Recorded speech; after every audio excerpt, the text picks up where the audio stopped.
Ibn Arabi, le voyage spirituel, introduction. Louange à celui qui, de nuit, a fait voyager son serviteur de la mosquée interdite vers la mosquée très éloignée, autour de laquelle nous avons répandu nos grâces, afin que nous lui montrions de nos signes. Il est l'audient, le clairvoyant. Voilà la seule allusion coranique au voyage nocturne effectué par le prophète Mohammed, alayhi salatu wassalam, et qui, en terre d'islam, n'a pas cessé de meubler l'imaginaire et la piété des petites gens, comme d'inspirés docteurs, spirituels et artistes. Avant même de se référer au hadith, le lecteur peut saisir certains éléments fournis par ce verset, à savoir qu'il s'agit d'un déplacement spatial, en l'occurrence d'un transfert de la mosquée interdite, la Kaaba, vers une autre, qualifiée de très éloignée. Que le voyageur est le prophète Mohammed, paix et bénédiction de Dieu sur lui, et que son périple a pour but la vision de certains signes divins. Autour de ce savoir plutôt évident s'articule cependant toute une dimension d'ignorance que dissipe, dans une certaine mesure, la tradition orale remontant au prophète, paix et bénédiction de Dieu sur lui. Eu égard à celle-ci, qu'en est-il donc d'abord de l'allusion coranique à cette mosquée très éloignée? Cette dernière peut d'une part évoquer un lieu céleste atteint par Mohammed, paix et bénédiction de Dieu sur lui, lors de son ascension nocturne. Les hadiths autorisant ce type d'interprétation situent l'événement juste après la purification du cœur du prophète, paix et bénédiction de Dieu sur lui, par Gabriel à l'aide de l'eau de Zemzem. Dans ce cas, Isra et Mi'raj évoquent une même réalité, à savoir l'ascension verticale du messager de Dieu, paix et bénédiction de Dieu sur lui, à partir de la Kaaba. Mais elle peut aussi, d'autre part, toujours sur la base de hadith, faire référence à la mosquée de Jérusalem. En l'occurrence, Isra et Mi'raj acquièrent chacun une réalité propre et distincte. L'un serait le déplacement nocturne de la Mecque à Jérusalem, l'autre, l'ascension céleste à partir de Jérusalem et toujours durant la nuit. Cette perspective associant un déplacement horizontal à un transfert vertical fait l'objet en terre d'islam d'une prédilection majeure quand il s'agit d'expliciter la brève allusion coranique. Ce verset, par ailleurs, ne dit rien non plus sur la manière dont Dieu a fait voyager son serviteur.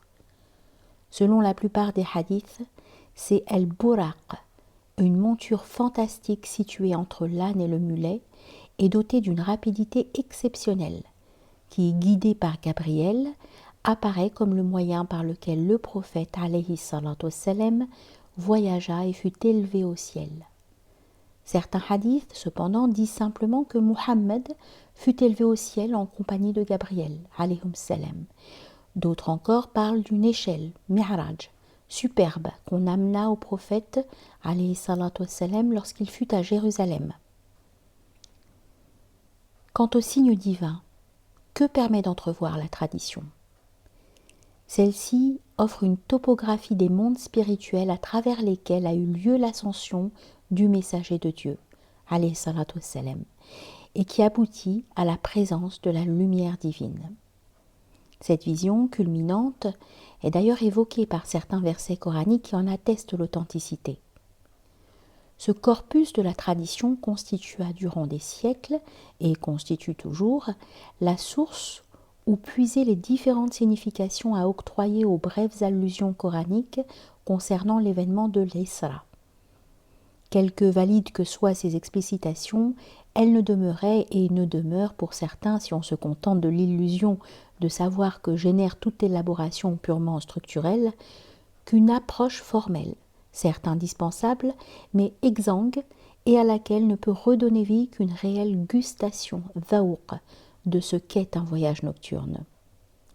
Cette perspective fut bien entendu celle des soufis, qui, sans contredire par une verve polémique les mutakallimoun et les fuqaha, cherchèrent à ouvrir leur esprit à une saisie de la tradition hors de toute attitude purement formalisante, mais non en dehors de la forme de la tradition. Celle-ci, au contraire, avait une plasticité originelle offrant de subtiles vibrations de sens qui permettaient à l'esprit de retrouver sa demeure. Telle est la manière dont Ibn Arabi perçut la tradition. Pour lui, par conséquent, elle fut davantage rythme, son, saveur, lumière octroyant du sens que corpus de récits agencés selon des critères rationnels d'une pertinence relative. À la fois décèle et recèle, expansion et contraction, la parole traditionnelle était pour lui un monde, une communauté se déployant en une corporéité prégnante, tel un être humain à la fois matériel et spirituel, la première de ces deux dimensions étant symbole de l'autre. Il n'y a cependant pas de tautologie chez Ibn Arabi. Le symbole est toujours en continuelle vibration, ouvrant à une circulation en spirale et qui ne se referme jamais sur elle-même en une parfaite adéquation. Il est continuellement débordé de toutes parts par un excédent surgissant de l'effusion divine en laquelle quelque son, soit, suscite l'existence des diverses réalités de la création. Pour se rendre compte de ce mouvement créationnel, Ibn Arabi dut remonter ce flux à contresens. Telle fut l'expérience qu'il relate dans un de ses chapitres de son œuvre gigantesque El-Futuhat el-Mekkiya, les illuminations de la Mecque. Sous-titre: Une existence vouée à Dieu. Qui fut Ibn Arabi en tant qu'homme? Seules quelques précisions succinctes se faufilent dans l'immensité de son œuvre. Ces bribes, associées à des informations glanées dans les écrits de ses disciples et dans les sources historiques relatives à l'époque en laquelle il vécut, permettent de situer les moments cruciaux de son exode spirituel vers la terre du salut, mais aussi l'atmosphère sociale, culturelle et politique en laquelle cet exode eut lieu. En 560-1165, naquit à Murcie celui qu'on appellerait quelques décennies plus tard El-Sheikh el-Akbar, le plus grand maître.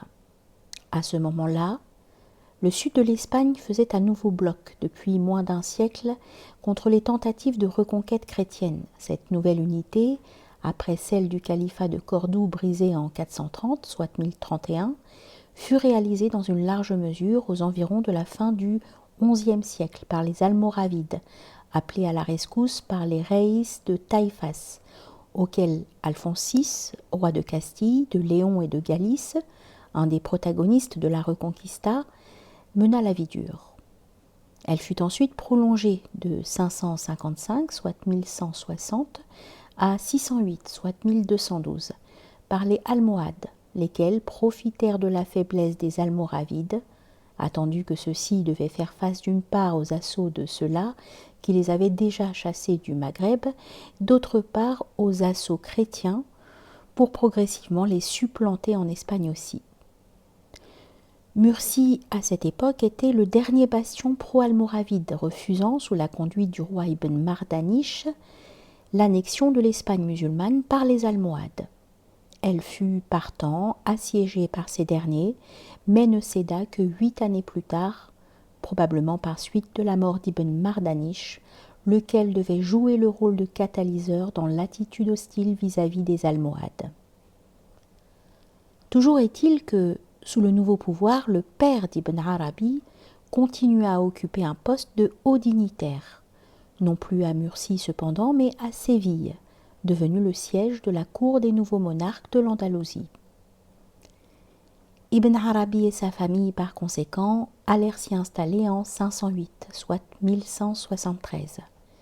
C'est dans cette ville que se poursuivit sa croissance sous les auspices de l'insouciance, dès lors qu'il avait, grâce à sa situation familiale, une vie aisée à l'ombre de la haute noblesse andalouse. Très vite cependant, les prémices d'un destin étranger à ce mode de vie se révélèrent à lui.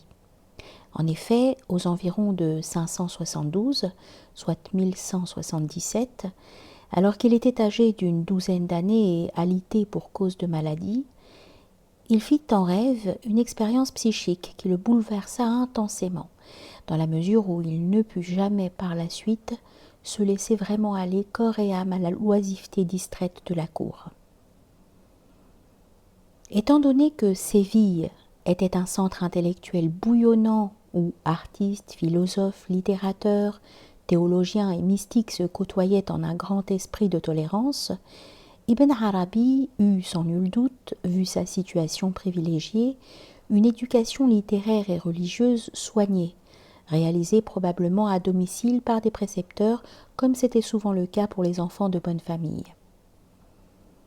Vers 16 ans, il fit, grâce à son père, son entrée dans la haute société andalouse où il goûta les plaisirs de la vie de courtisan, mais sans les savourer pleinement, vu qu'il était tiraillé par le pressentiment des réalités spirituelles, lequel s'intensifiait en lui par des rêves marquants qui avaient fait suite à celui survenu lors de ses 12 ans, d'autre part, à travers sa fréquentation de soufis.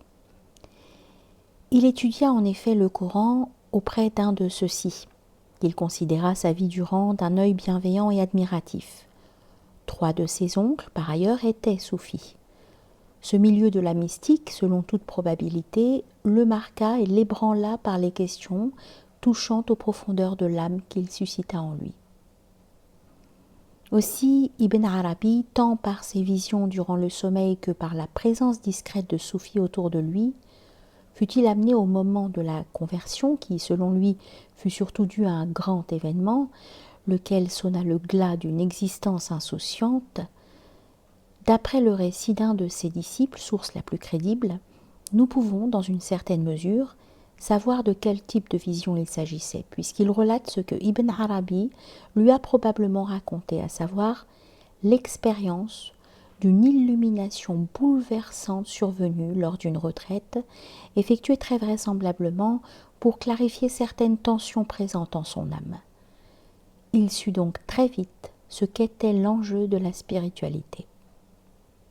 Pourquoi alors tout un parcours initiatique ultérieur, s'il en avait déjà réalisé l'étape ultime?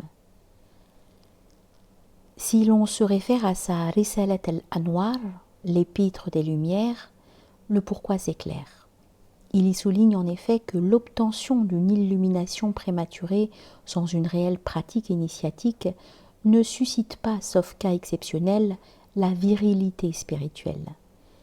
Il est bien évident qu'Ibn Arabi était un de ces cas exceptionnels, étant donné qu'il eut conscience de l'imperfection de cette réalisation et eut la force de rebrousser chemin afin de connaître les diverses étapes, stations, sciences et manières d'être jalonnant le parcours de la sainteté. Sans cette conscience et cette force, il aurait été sans nul doute un ravi, un fou de Dieu délaissant toute structure sociale et épistémique, vu que celle-ci, dans ce cas, lui serait apparue comme insensée.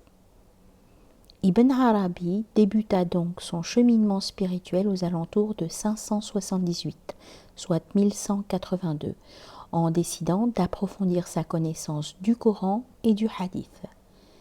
Cette résolution n'était ni anodine, ni stimulée par un élan de bigoterie. Au contraire, son aventure visionnaire se réalisant dans une tradition, dans un cadre sacré bien déterminé, c'était sans aucun doute pour lui le moyen d'une part de mieux comprendre ses gustations spirituelles en les confrontant à la tradition prophétique, et par conséquent, celle-ci jouant le rôle de garde-fou d'en saisir l'authenticité, d'autre part, d'approcher la révélation coranique ainsi que les hadiths en oubliant les lentilles, entre guillemets, d'un rationalisme quelconque, comme aussi celle de n'importe quelle foi de convenance.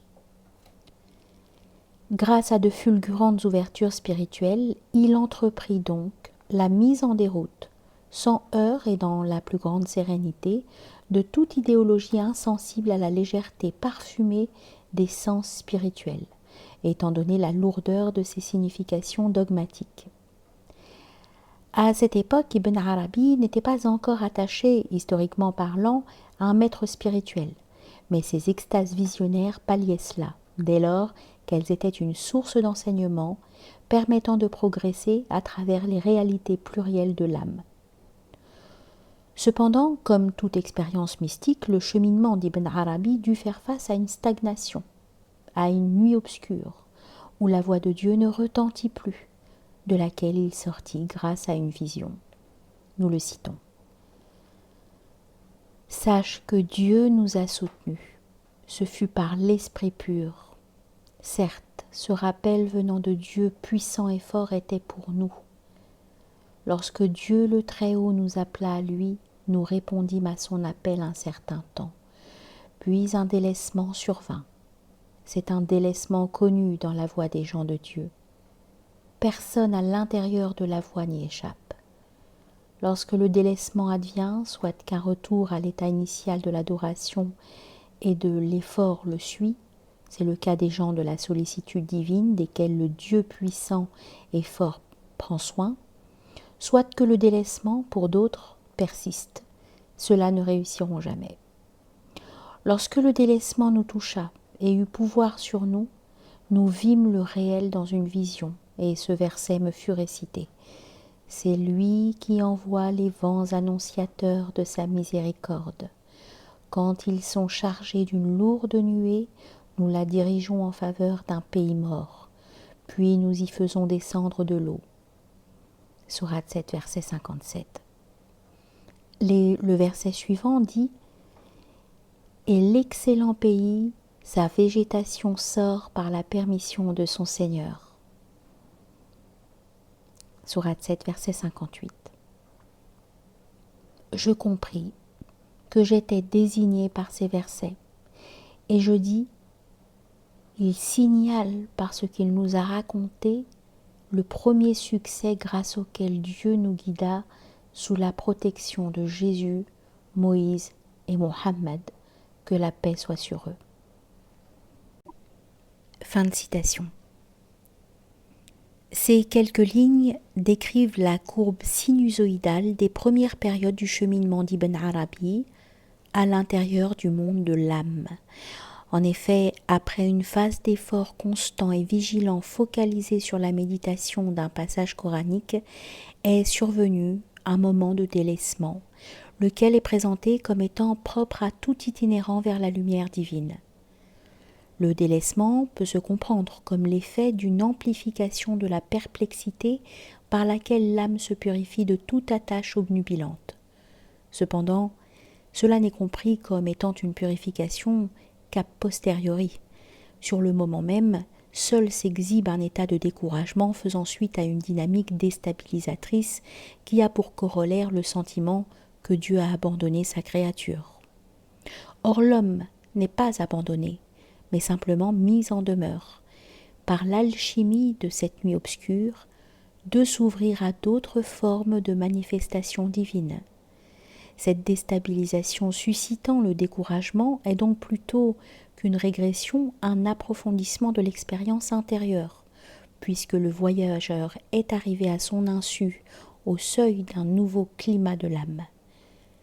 Ici, Ibn Arabi situe le tournant décisif du cheminement spirituel qu'il exprime par une alternative. Ou bien il y a éclosion de la nouvelle réalité spirituelle qui s'annonce sournoisement sans couleur de découragement, ou bien il y a stagnation et puis régression sans aucune possibilité de se ressaisir. Pour lui, ce fut la première partie de l'alternative qui se réalisa, étant donné qu'il fut gratifié d'une vision lui indiquant son premier succès et les guides en compagnie desquels il poursuivit son voyage, mais aussi, par la même occasion, nous semble-t-il, de la compréhension du sens du découragement. À partir de ce moment, les grandes hésitations s'estompèrent en lui pour faire place à une continuelle progression, laquelle n'était bien entendu pas à l'abri de remises en question, mais la perplexité engendrée par celle-ci ne donna plus lieu à des délaissements. Cette guidance, réalisée à travers les visions ou saisies intuitives de l'âme, se compléta par une guidance de nature socio-historique. En 580, soit 1184, Ibn Arabi, alors âgé de 20 ans, rencontra en effet son premier maître spirituel. Cette rencontre et bien d'autres lui permirent d'intensifier ses expériences tout en les approfondissant, lesquelles avaient uniquement pour issue de réaliser la pure servitude face à l'immensité divine. Cette progression méthodique aux côtés de voyageurs chevronnés, comme le furent selon ce qu'il nous relate, ses maîtres, l'amena à un autre tournant décisif de son existence. La vision qui eut lieu à Cordoue en 586, soit 1190, et en laquelle il entrevit les prémices flamboyantes de son élection. À partir de 589, soit 1193, ces pérégrinations, jusqu'alors limitées au périmètre andalou, s'étendirent jusqu'au Maghreb où certaines dimensions de son destin, par phases successives, se réalisèrent en toute leur ampleur. Avant de s'embarquer pour Tunis, il eut d'abord le privilège de pouvoir contempler toute son existence à venir, à la fois dans ses dimensions historiques et spirituelles. Cette vision est à situer, nous semble-t-il, dans le prolongement de celle advenue à Cordoue et en précise les contours puisqu'elle permit à Ibn Arabi d'avoir accès aux particularités de la trame de sa destinée. L'accession à ce savoir fut cependant un état momentané, hel, que Dieu lui accorda, non point une réalisation effective des différentes dimensions, maqamat, de son destin.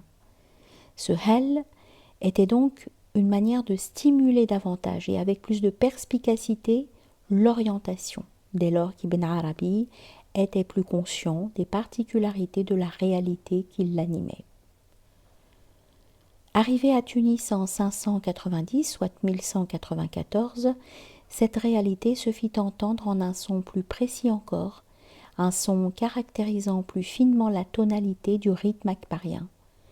Il approchait ainsi du moment où il serait l'héritier effectif de la réalité mohammedienne. Il devrait cependant encore franchir certaines dimensions. C'est ce qui advint et qui est probablement à considérer comme une acclimatisation graduelle au monde de l'esprit.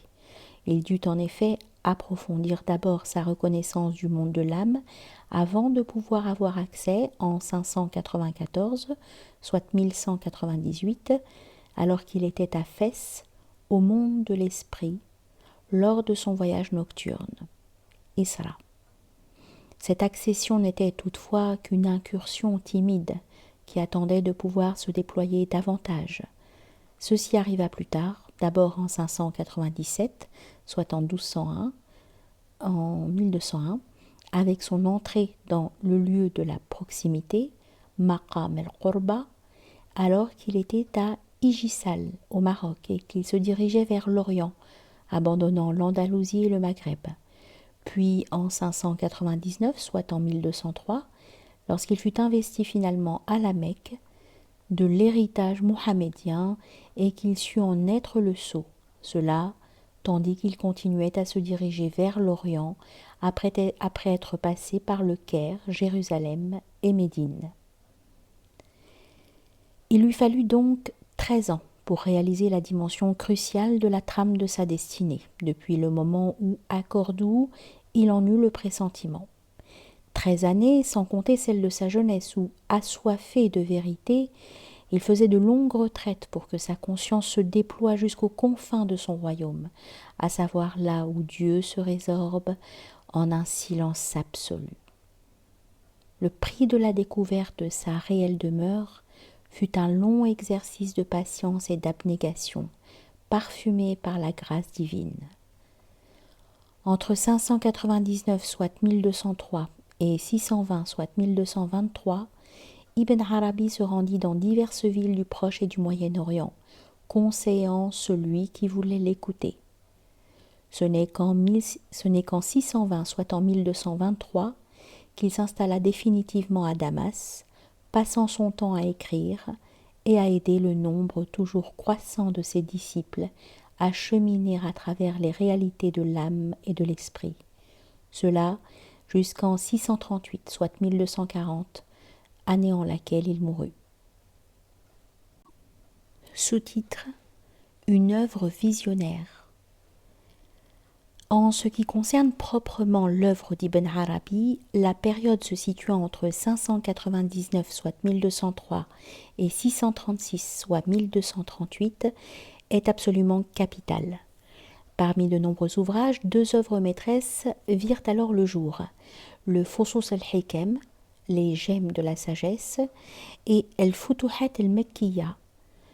Le Fusus fut rédigé en 627, soit 1229, après qu'il en reçut le contenu lors d'une vision. Ibn Arabi y passe en revue le verbe des différents prophètes de la tradition sémitique, depuis Adam jusqu'à Mohammed, alayhi salatu wassalam. Tous, selon lui, font vibrer en la forme de leurs paroles la réalité mohammedienne, laquelle n'est autre que la première manifestation apparaissant en la nuée primordiale ou souffle du miséricordieux. C'est à partir de cette réalité mohammedienne que surgissent toutes les autres dimensions de la création. Elle s'informe et en cela engendre en son sein la multiplicité. Un des signes de cette multiplicité, ce sont pour Ibn Arabi les différents logos prophétiques qui, à travers leur spécificité, ne font cependant que refléter une même réalité, la réalité mohammedienne. Étrange réalité puisqu'elle est à la fois multiplicité et unité, forme et fond en continuelle transformation. Ce sont ces vibrations du mouvement de l'information et de la transformation, lesquelles proviennent du souffle du miséricordieux qu'Ibn Arabi a tenté de faire entendre à travers la parole de chaque prophète. Quant au Futuhat, la composition en débuta en 599, soit 1203, à la Mecque, et s'acheva en 629, soit 1231, à Damas. Il fut néanmoins remanié entre 632 et 636, soit entre 1234 et 1238.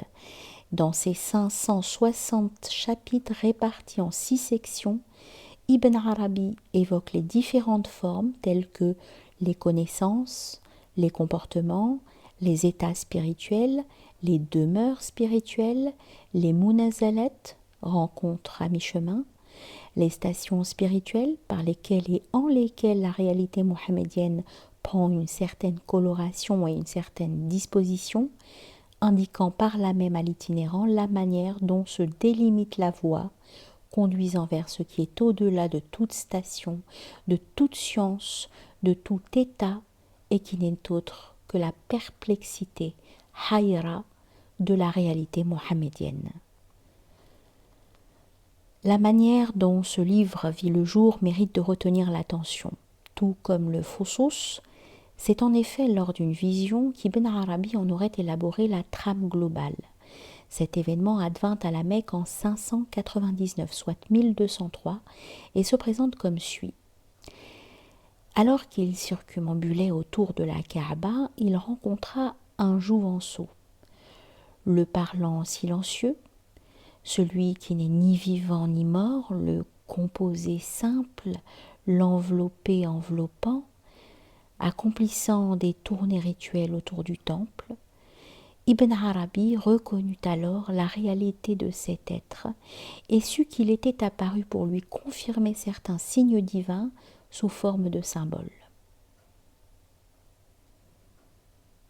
De cette ouverture intuitive surgit l'atmosphère et la matière de ce qui serait 30 ans plus tard le Futuhat. Il est très probable par ailleurs que cette vision survenue à la Mecque ne fut pas l'unique vision par laquelle Ibn Arabi découvrit tous les détails et particularités de son œuvre. Il eut vraisemblablement d'autres expériences visionnaires qui lui permirent de préciser et d'affiner la trame globale perçue en 599, soit 1203, à la Mecque, lors d'un corps à corps avec un esprit angélique. Ceci pourrait expliquer d'une part le long laps de temps qu'il consacra à la rédaction de cette œuvre, mais aussi par ailleurs son remaniement survenu entre 632 et 636, soit 1234 et 1238. L'importance de l'inspiration se remarque, au dire du Shir al-Akbar, dans la composition de cette œuvre, que ce soit au niveau de l'agencement des diverses parties entre elles ou au niveau du style. Certains chapitres, dans leur disposition l'un par rapport à l'autre, n'obéissent apparemment à aucun critère rationnel. Alors même qu'ils semblent défier la raison, leur agencement n'est cependant point irrationnel. Une lecture minutieuse permet en effet d'y mettre à jour une cohérence profonde, en étroite relation avec le Coran, mais à rebours de l'ordre habituel de la Vulgate coranique. L'œuvre s'assemble donc plutôt selon une cohérence divine, celle-là même qui meut la plume d'Ibn Arabi et initia la révélation du livre sacré. Cette caractéristique akbarienne s'assortit, pour ce qui est de la manière d'écrire, de continuelle dissémination de versets coraniques et d'extraits ou de reprises intégrales de hadiths qui scandent au moment opportun les déploiements de sens et qui renvoient sans cesse le lecteur au Coran et à la tradition prophétique afin qu'il entende grincer leurs lettres du grincement originel qui les habite toujours. Étant donné cette manière d'écrire, où versets coraniques et hadiths entrecoupent une progression discursive en laquelle se faufilent de subtiles nuances, déstabilisant tout dogmatisme, il nous semble peu sensé de vouloir systématiser l'œuvre d'Ibn Arabi autour de thèmes spécifiques comme le wahdat al-wujud, l'unicité de l'existence, ou le monisme existentiel, expression qui d'ailleurs ne provient pas de la plume d'Ibn Arabi, ou bien le panthéisme, alors que l'œuvre de Shir el-Akbar fait littéralement éclater tous ces thèmes et laisse miroiter une réalité, la lumière des cieux et de la terre, qui se joue du concept, et par ce jeu en dilate les définitions, l'ouvre jusqu'à ce qu'il soit face au précipice d'où surgit le souffle vivificateur. À travers les milliers de pages qui composent l'œuvre akbarienne, les concepts directeurs de la pensée humaine tels que Dieu, l'âme, l'homme, le monde deviennent en effet évocateurs d'une pluralité de dimensions qu'on ne peut, sans risque de méprise, réduire et figer en une dimension. Tel est le cas pour Dieu, qui ne peut se concevoir uniquement dans le cadre d'un monisme. Tel est aussi le cas pour le monde, qui ne peut être assimilé complètement à Dieu, donnant lieu ainsi à un panthéisme. Chez Ibn Arabi, tout est plutôt entre le oui et le non, et c'est entre le oui ou le non que les esprits prennent leur envol au-delà de la matière et les nuques se détachent des corps, selon son expression. Cette saisie de l'entre-deux comme demeure où l'homme retrouve la paix et l'harmonie n'advient cependant qu'au fait d'un voyage initiatique où l'esprit se dégrève des lourdeurs idéologiques qui l'entravent. Ce périple, plusieurs récits d'Ibn Arabi le relatent. Il y a tout d'abord son Kitab al-Isra, ou livre du voyage nocturne, rédigé en 594, soit 1198, vraisemblablement juste après cette fabuleuse ascension, en un style symbolique où alternent prose rimée et poésie. Il y a ensuite la Risalat al-Anwar, ou Épître des Lumières, rédigée en 602, soit 1205, à Konya, en Anatolie, qui relate cette expérience de manière concise, étant donné le caractère de l'écrit et en un ton didactique. Il y a en outre un chapitre du Futuhat qui, comme le Kitab al-Isra, est aussi très symbolique. Il y a finalement un autre chapitre de Futuhat qui est plutôt autobiographique. Comment s'organise le récit d'Ibn Arabi ? Il débute par une longue litanie qui, si on l'examine de près, véhicule par l'intermédiaire de versets coraniques et d'extraits de hadiths les grands mouvements de la pensée akbarienne. Le discours s'ouvre en effet par l'affirmation de la transcendance divine, immédiatement nuancée par l'affirmation de l'immanence entre deux où devra se situer le voyageur, puisqu'il sera amené à reconnaître des signes divins, des théophanies, n'épuisant nullement le mystère insondable où Dieu se résorbe en son absoluité. Ce qui permet de saisir certains signes divins, c'est précisément cette mutation, ce transfert du serviteur d'un lieu vers un autre. Ibn Arabi insiste donc sur l'importance d'un certain déplacement qui rend la vue toute sa perspicacité. Déplacement qui s'avère se réaliser surtout de nuit et que le Shir el-Akbar désigne dès lors par le terme coranique Isra ou voyage nocturne. Celui-ci est toutefois des plus étranges puisqu'en éloignant le serviteur de lui-même, il le rapproche de lui-même. C'est dans cette ambiguïté de l'éloignement-rapprochement qu'est à situer toute la dimension salvatrice véhiculée par le voyage nocturne, amenant le serviteur à reconnaître son cœur comme le réceptacle de la théophanie. Le récit se poursuit alors dans ce que nous considérons comme la deuxième section, par la présentation du hadith concernant l'Isra et le Mi'raj. Ibn Arabi reprend les données de la tradition, mais y faufile de ci de là des considérations personnelles. Il y a tout d'abord l'insistance sur le fait que le voyage suscite la reconnaissance de certains lieux et de l'agencement des choses qui s'y trouvent, reconnaissance donnant par ailleurs accès à la science gustative des causes qui font d'un lieu ce qu'il est. Cette science sera donc plurielle, puisque les causes le sont. Il y a en effet celle du monde d'ici-bas et celle des mondes de l'au-delà.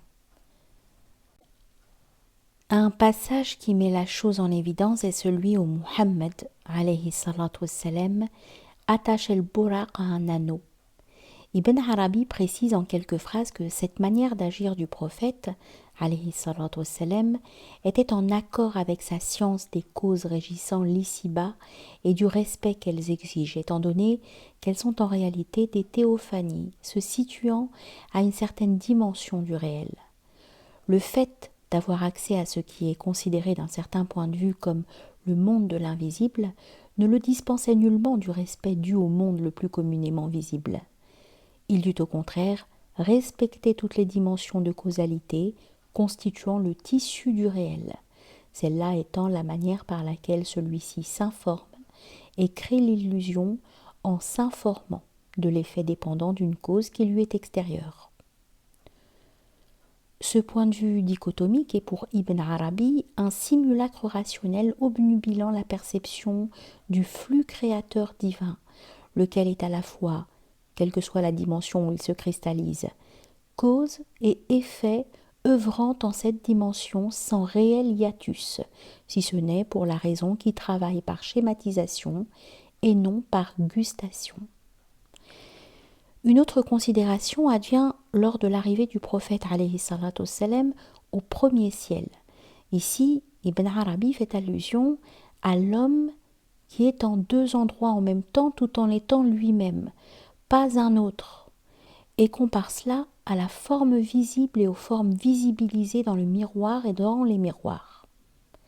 La réflexion, en tant qu'acte par lequel le réel se reflète en plusieurs miroirs, constituant des dimensions de réalité tout aussi réelles les unes que les autres, occupe une place importante dans l'œuvre akbarienne.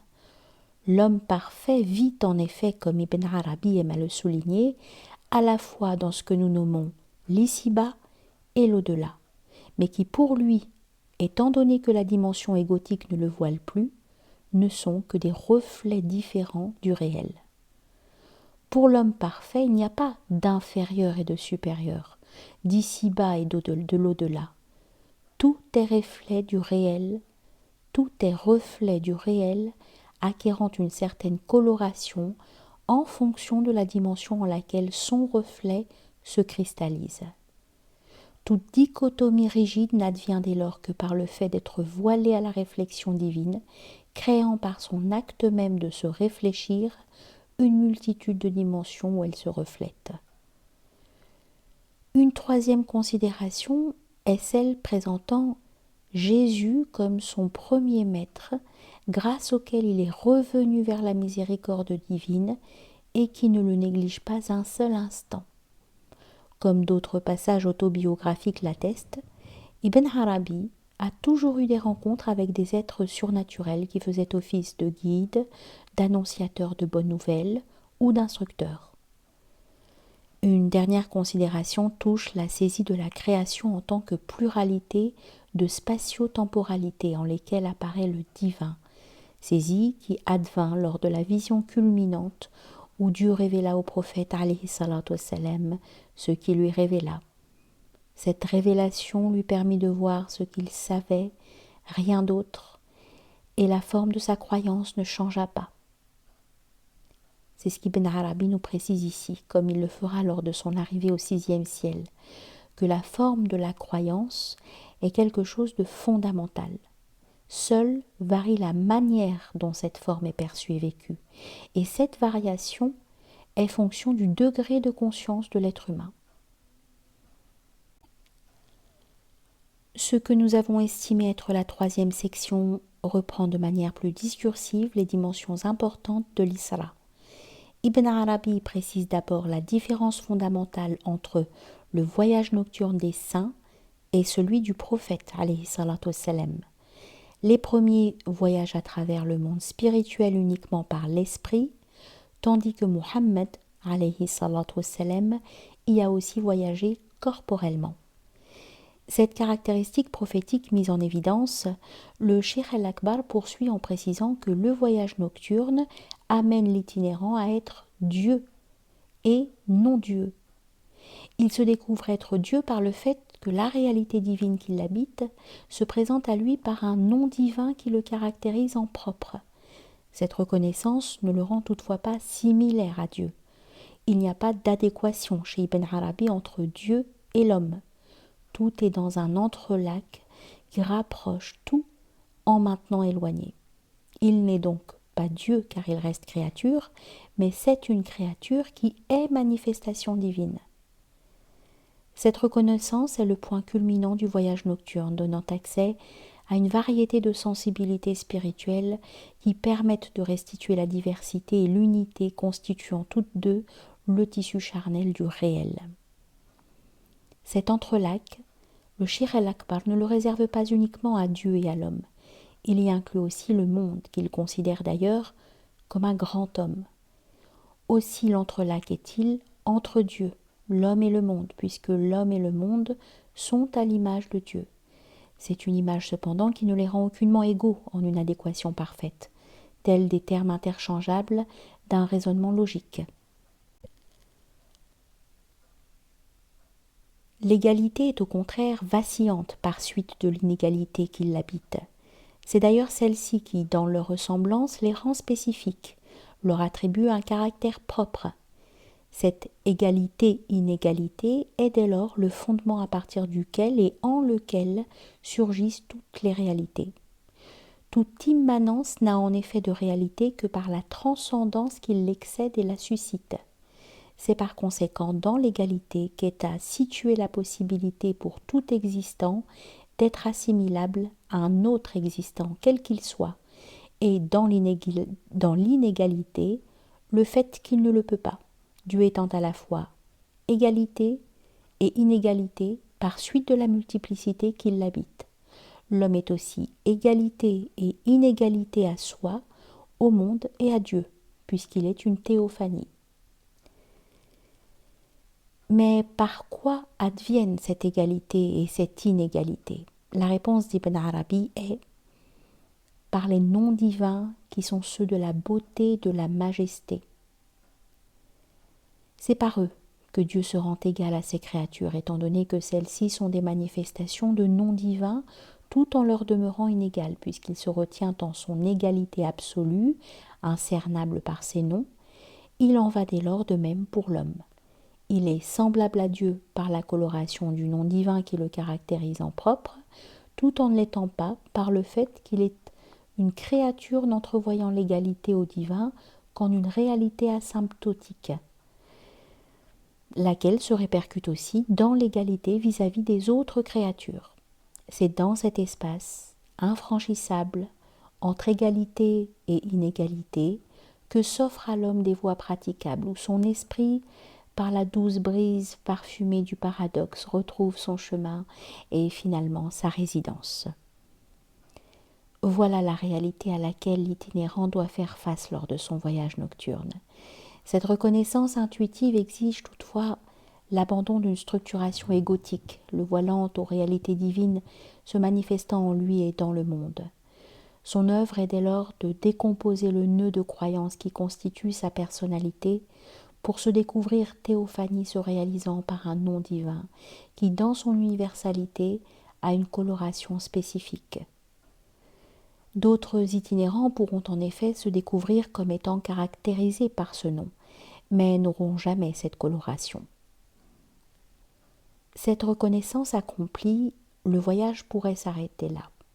Ibn Arabi a cependant en vue une réalisation parfaite qui exige un retour parmi les créatures et par conséquent un remembrement de la personnalité, mais non plus selon le nœud égotique de départ. Cette nouvelle structuration se fait sur la base de la saisie du souffle divin qui s'exhale à travers le nom divin, donnant forme à la fois au souffle et à l'itinérant, celui-ci n'étant fondamentalement que souffle divin. Voilà la dimension la plus parfaite de la sainteté, celle qui rend à nouveau le voyageur proche des créatures, alors même qu'il demeure dans la proximité de son Seigneur. Ce retour ne va pas néanmoins sans métamorphose dans la manière d'être avec autrui. La parole de ces voyageurs déploie en effet des potentialités où l'être humain n'est ni limité aux réalités pulsionnelles avec certaines possibilités de sublimation rationnelle ou esthétisante, ni orienté vers une pratique religieuse bigote où ne subsiste plus qu'une structure cultuelle exsangue. La parole de l'homme parfait, héritier de dimensions prophétiques, comme aime à le rappeler Ibn Arabi, éveille au rythme du souffle divin, à partir duquel surgit toute création. Elle ouvre à une réalité qui englobe et métamorphose le pulsionnel et le rationnel, là où tout vibre selon la cadence d'un soi. Premier bruissement du Verbe divin. Rythme capital dès lors, puisqu'il offre la possibilité de sortir de toute parole étriquée, quelque pertinente qu'elle soit, et d'éviter tout piège idolatrique, aussi subtil soit-il. La spiritualité n'advient qu'au-delà de tout simulacre, au moment où le nom divin qui nous constitue laisse vibrer la réalité qui l'anime. L'itinérant sait alors que son savoir est aussi ignorance. Et lorsqu'il relate son aventure, dit Ibn Arabi, il est considéré soit comme un incrédule, soit comme un dément, alors que sa parole n'est nullement innovatrice, mais simplement évocatrice, par le biais de toute une symbolique octroyée par la grâce divine, de réalité coranique. Ce que nous avons considéré comme la 4e section présente le voyage nocturne d'Ibn Arabi, lequel voyage s'appuie sur le modèle prophétique tout en ayant sa spécificité. Il débute à partir du monde des éléments et se termine dans ce récit lors de la manifestation de la lumière divine. Après avoir abandonné ces éléments qui arrimaient son âme et son esprit au monde de la génération et de la corruption, le Cheikh el-Akbar eut en effet accès au premier ciel, celui d'Adam, où il apprit que les distinctions rigides véhiculées à contre-cœur par la tradition ne sont que des simulacres dus à la déficience de la saisie spirituelle, laquelle donne accès à la réelle économie de la miséricorde divine. Cette compréhension fondamentale lui permit d'accéder au 2e ciel, celui de Jésus, mais où se trouve aussi Jean-Baptiste. Là, il apprit que vie animale et esprit, contrairement à ce qu'on pourrait penser, ne sont point incompatibles. Ils se tiennent et se supportent mutuellement. Il reçut par ailleurs un savoir exégétique lui permettant d'enlever les ambiguïtés de certains versets coraniques concernant Jésus et Jean-Baptiste. Ce savoir acquis, Ibn Arabi fut élevé au 3e ciel, celui de Joseph, où par le biais d'une autre interprétation du rapport entre Joseph et la femme du grand intendant de Pharaon, il eut accès, semble-t-il, à la problématique du désir en ses différentes dimensions. La réelle compréhension des enjeux du désir le fit passer au 4e ciel, celui d'Idris, où l'annonce de l'héritage mohammedien se fit entendre. Il apprit en ce ciel que tout un chacun est dans l'unification, tawhid, même s'il ne s'en rend pas compte et que consciemment il est dans le polythéisme.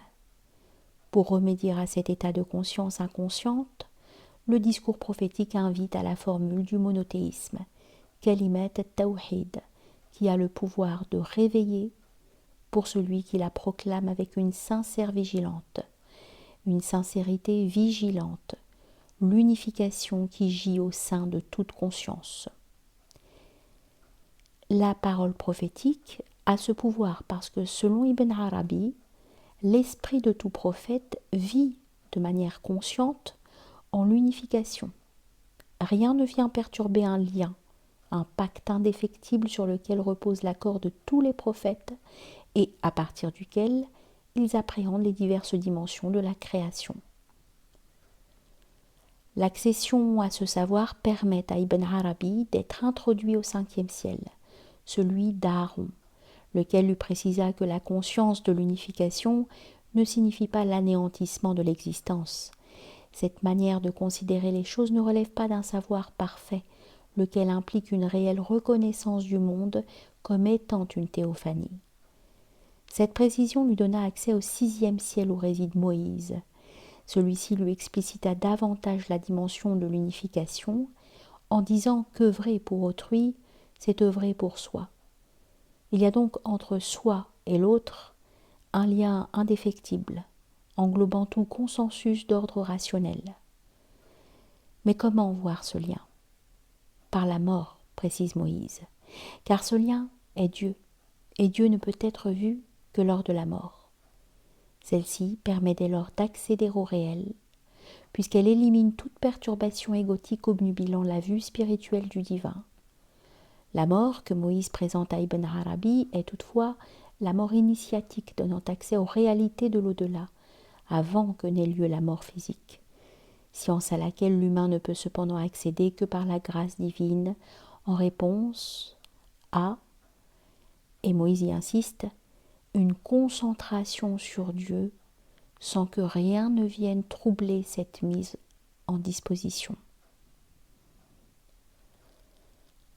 Ibn Arabi fut ensuite élevé au 7e ciel, demeure d'Abraham l'ami, ce surnom évoquant la proximité, l'intimité qui ne souffre aucune idolâtrie.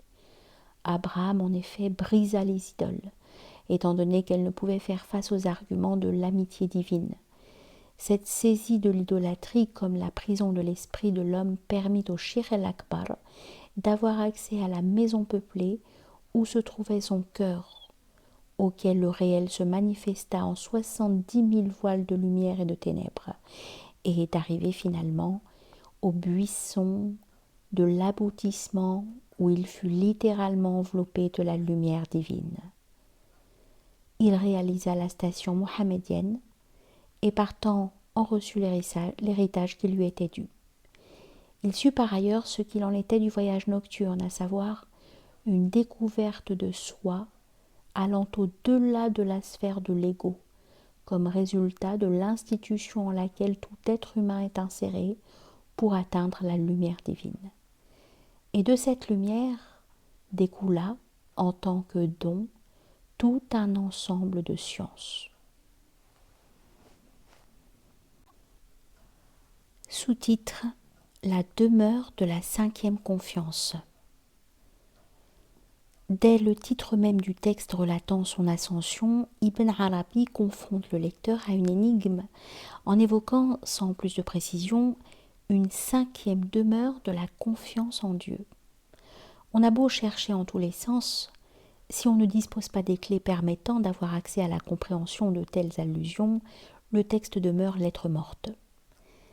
À la lumière du prodigieux travail de M. Chodkiewicz, cette énigme peut heureusement s'éclaircir et donne une saveur particulière à l'ensemble du texte. Conformément à la grille de lecture que M. Chodkiewicz met en évidence, et qui est celle qu'Ibn Arabi lui-même insinue dans son œuvre, mais que seule une lecture minutieuse permet de mettre à jour, la demeure de la 5e confiance renvoie à la 5e occurrence de la racine wakala, qui est à la base du mot tawakkul, confiance, à partir de la fin du Coran.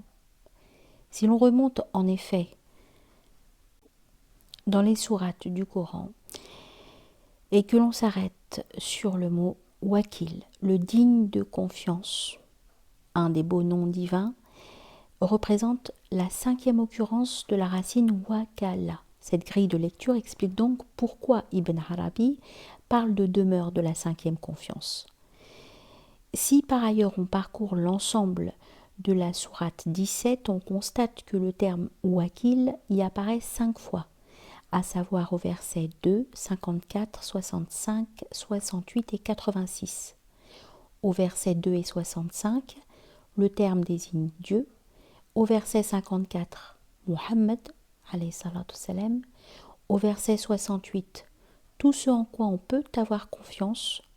Au verset 86, toute personne en qui se fier. On le remarque, ces 5 occurrences concernent Dieu, le prophète, un objet et une personne quelconque. Et toutes insistent sur le fait que la seule réalité digne de confiance et sur laquelle compter, c'est Dieu.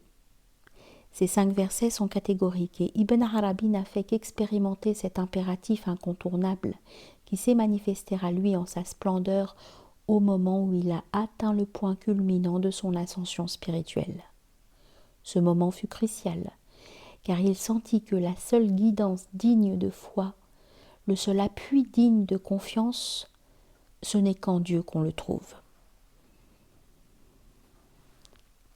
Ce chapitre fait en définitive toucher, pour peu qu'on se laisse imprégner par son rythme déroutant, à 2 questions cruciales, à savoir quels sont les modèles à l'intérieur desquels les musulmans déploient leur humanité et quelle est l'ampleur d'intelligence que ces modèles permettent de réaliser.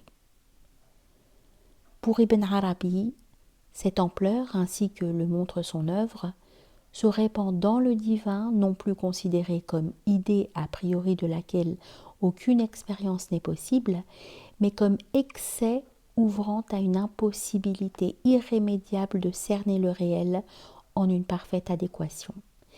Il ne s'agit pas en définitive d'un modèle qui privilégierait à outrance l'envergure rationnelle, mais plutôt l'ouverture intuitive comme corollaire d'une éthique corporelle et spirituelle apte à susciter cette ouverture. Le voyage spirituel dans la perspective akbarienne peut en fin de compte se comprendre comme l'assouplissement de l'ordre symbolique en lequel l'homme est inséré afin d'accéder à ce qui fait l'humain, à savoir le divin. Ce transfert de la réalité égotique à la lumière du réel, telle est l'expérience qu'Ibn Arabi invite à découvrir dans ce chapitre. Notre traduction est établie à partir de l'édition de Boulak de 1329, c'est-à-dire 1911. Étant donné le caractère non critique de cette édition, diverses incertitudes de traduction n'ont pu être levées et notre travail ne se veut donc nullement définitif. Malgré cela, nous avons tenté en toute modestie de rendre intégralement disponible en français un texte important concernant l'ascension mystique.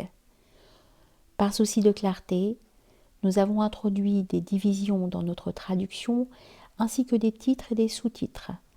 Les références apparaissant dans la traduction sont celles des pages et lignes de l'édition de Boulak. Dans les notes, le sigle B renvoie à cette édition de Futuhat. Pour les transcriptions de l'arabe, nous adoptons le système de l'Avicenna Latinus de Van Riet. Nous n'utilisons donc que 5 lettres diacritées pour distinguer l'aspirante pharyngale sourde, ha, et les consonnes emphatiques.